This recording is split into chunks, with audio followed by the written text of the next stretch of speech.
जय हिंद दोस्तों। मैं डॉक्टर इंडी किरसान, अध्यक्ष गोंदिया जिला कांग्रेस कमेटी। दोस्तों, आज हम बात करेंगे एक्ट ऑफ गॉड पर।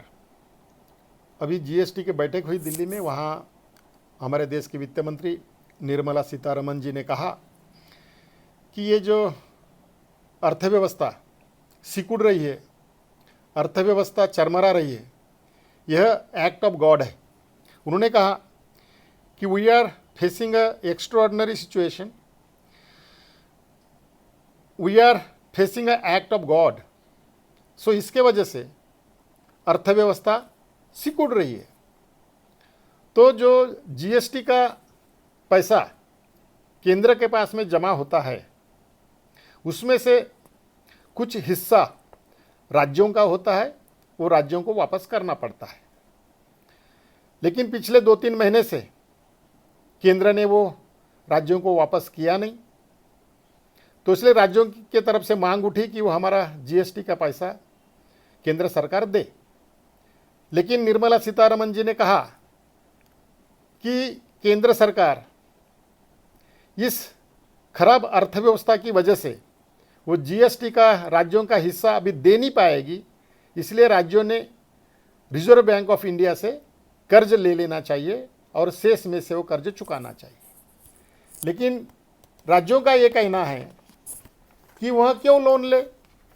अगर वो लोन लेते हैं और 2022 तक चुकाना है तो 2022 तक हम चुका नहीं पाएंगे और कर्जा का बोझा स्टेट पे बढ़ जाएगा, राज्यों पे बढ़ जाएगा। तो केंद्र ही कर्जा ले ले रिजर्व बैंक से और शेष तो वसूल करती है केंद्र सरकार। तो केंद्र सरकार उस शेष में से कर्जा चुकाए। इस तरह से दोस्तों राज्यों ने केंद्र को कहा।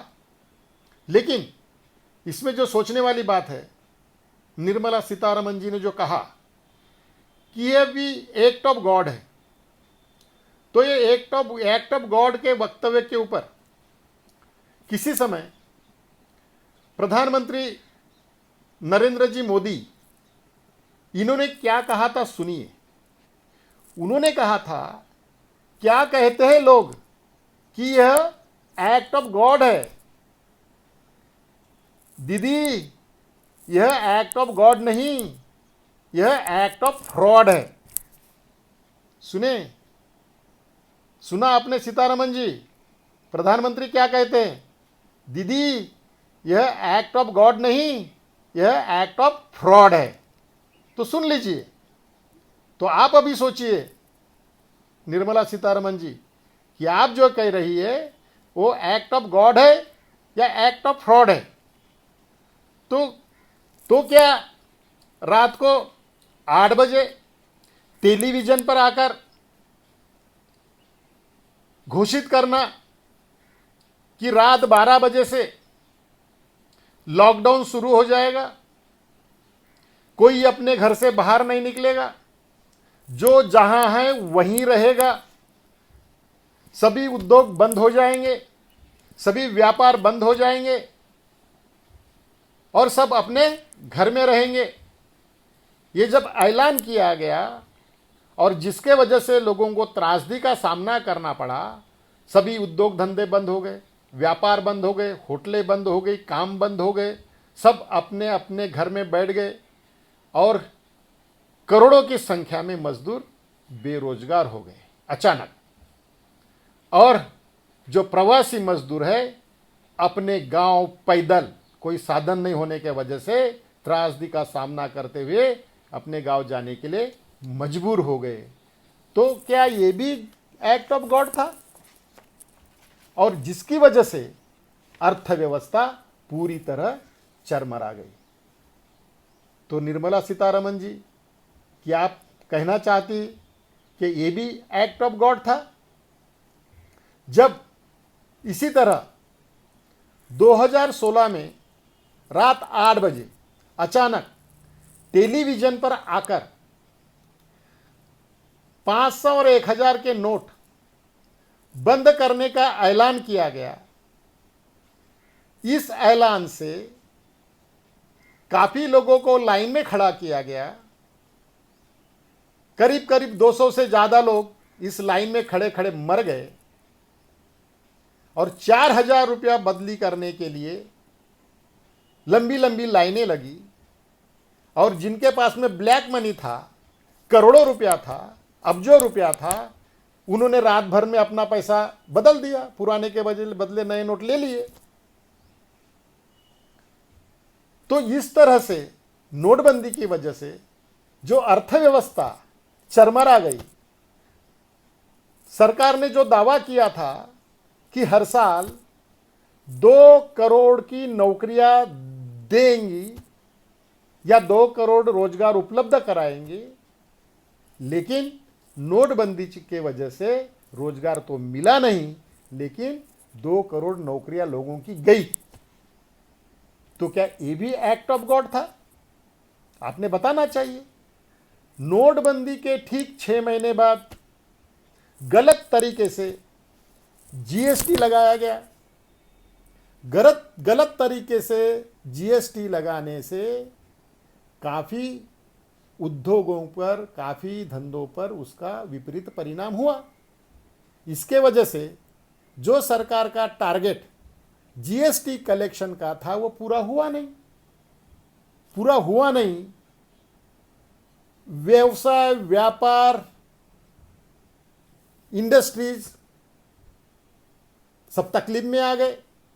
उसके वजह से स्लो डाउन हो गया, जो उत्पादन होना था वो हुआ नहीं। इसके वजह से जीएसटी उतना कलेक्ट हुआ नहीं।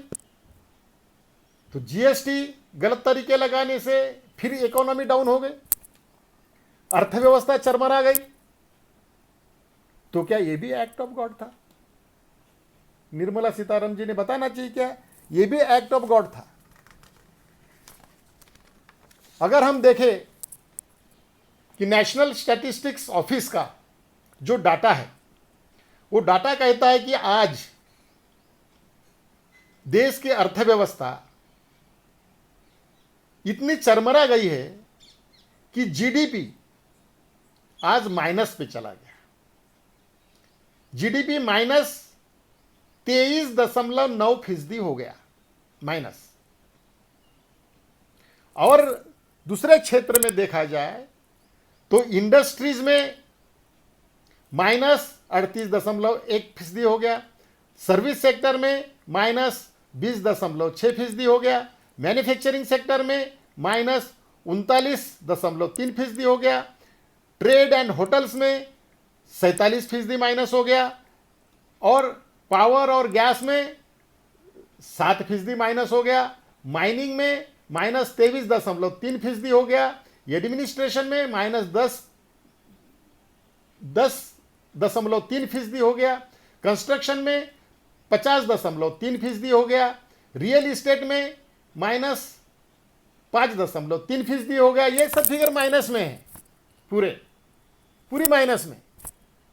और सिर्फ प्लस में है या तो फिर जो इकोनॉमी स्थिर 3.4% जो है, 3.4% है, ये सिर्फ एग्रीकल्चर सेक्टर में है। ये भी कोई बहुत ज़्यादा नहीं है, लेकिन एग्रीकल्चर सेक्टर में माइनस नहीं है। माइनस क्यों नहीं है? क्योंकि एग्रीकल्चर सेक्टर ऐसा सेक्टर है जहाँ पे काम चालू है। ये मनरेगा के वजह से ग्रामीण क्षेत्र में, उसके वजह से ये टिकी हुई है, लेकिन इसको बढ़ाना जरूरी है। तो ये हालत है इकोनॉमी की देश में। और लोग कहते हैं कि भी ये तो इकोनॉमी, तो ये कोरोना वायरस का प्रभाव जो है पूरे विश्व में है, उसके वजह से पूरे विश्व की, हर कंट्री की इकोनॉमी इसी तरह चरमरा गई है, इसी तरह डाउन हो गई है, सिकुड़ गई है। तो हम उसके भी आंकड़े बता दें आपको कि ब्रिटेन में यानी यूके में जो जीडीपी है वो -20.4% हो गया, यूनाइटेड स्टेट्स में -9.5% हो गया, इटली में -12.4% है, जर्मनी में -10.1% है, फ्रांस में -13.8% है, कनाडा में -12% है, जापान में -7.6% है, चाइना में माइनस नहीं है, चाइना की है 3.2%।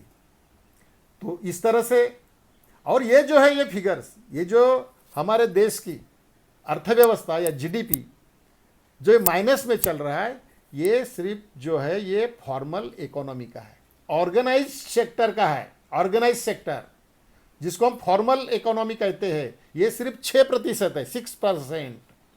और बाकी की जो अर्थव्यवस्था है वो इनफॉर्मल है, फॉर्मल नहीं है, इनफॉर्मल है, अनऑर्गेनाइज सेक्टर में है। अगर वो भी अगर हम इसमें मिला दे तो ये -23 का फिगर करीब करीब 35 या 36, -35 या 36 तक जा सकता है। ये हम आपको बताना चाहते हैं।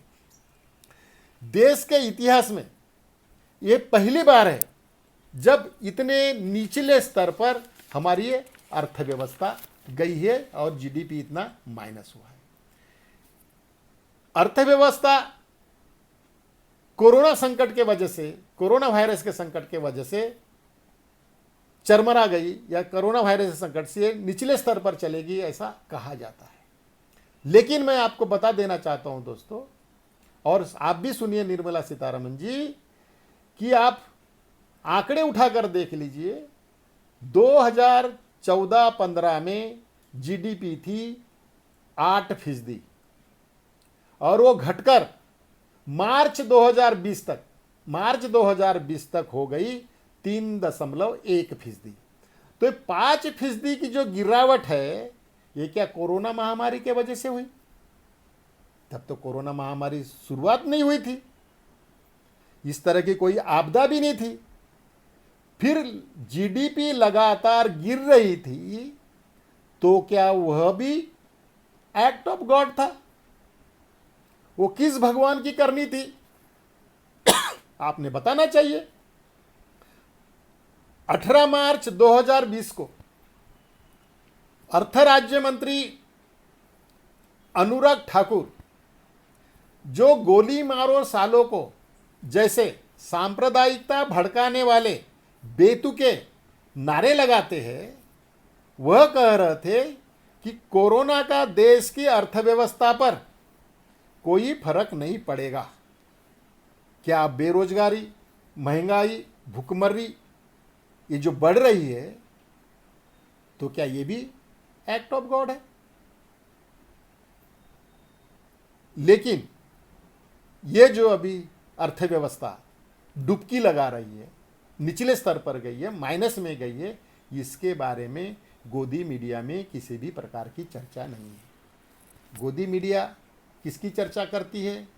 जो अनावश्यक इशू है, अनावश्यक इशू की चर्चा महीना भर, 2 महीना चलते रहती है। लेकिन जो देश के सामने संकट है, अर्थव्यवस्था का संकट है, उसके बारे में गोदी मीडिया किसी भी प्रकार की चर्चा वहाँ करती नहीं। हमने दोस्तों आपको सच्चाई बताई, देश की अर्थव्यवस्था की सच्चाई बताई। अगर सरकार इसमें कुछ करना चाहती है तो सरकार निश्चित रूप से, अगर उनकी मंशा होगी तो कर सकती है। बेरोजगारी बढ़ गई, लोगों को रोजगार दे सकती है। कंज्यूमर की कैपेसिटी कम हो गई तो कंजम्पशन बढ़ने के लिए लोगों को सहायता दे सकती है, कैश ट्रांसफर कर सकती है। तो सरकार ने सब सोचना चाहिए, लेकिन सरकार इसके बारे में बात नहीं करती। अभी मन की बात में प्रधानमंत्री जी ने क्या कहा? किसके ऊपर बात करते प्रधानमंत्री जी? खिलौने के ऊपर बात करते, कुत्तों के ऊपर बात करते, मोर को दाना खिलाते हैं, लेकिन गिरती हुई अर्थव्यवस्था पर ध्यान देते नहीं। तो सरकार ने इसके ऊपर ध्यान देने की जरूरत है। दोस्तों, ये वीडियो आप लाइक कीजिए, शेयर कीजिए, ताकि ज़्यादा से ज़्यादा लोगों तक पहुँचे, और यूट्यूब पर जाके आप उसको सब्सक्राइब कीजिए। धन्यवाद।